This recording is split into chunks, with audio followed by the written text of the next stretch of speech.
Although I must confess to being uncomfortable with the general heroic status afforded to all who have served in recent years, I understand it. I understand why it exists. I understand the benefits of this culture, even if I don't necessarily agree with it. I'm afraid I come from that cohort who was asked to fight through a lot of this policy, and the consequences of it are burned into my generation's consciousness.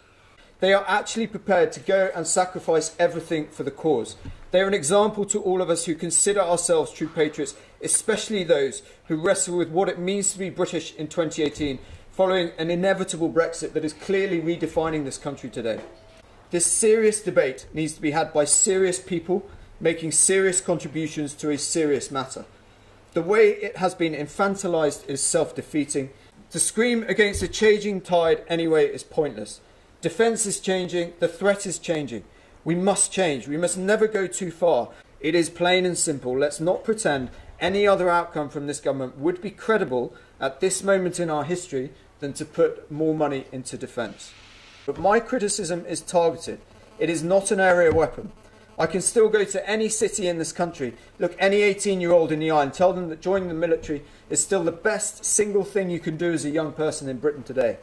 The offer has declined, but the basics are still there. And that is why I intervene now, because I worry that those basics are changing. I worry that we are in danger of going too far, that the chasm between the military and their political masters, and by the extension, the country, my country, is becoming too wide. The arc of human progress, as Obama put it, will carry on regardless. You get a finite period of time where you can bend that arc. Defence was here before you, defence will be here after you. What are you going to do with your influence? What is the mark you are going to leave on your great office of state when you move on? Politics is not an individual sport.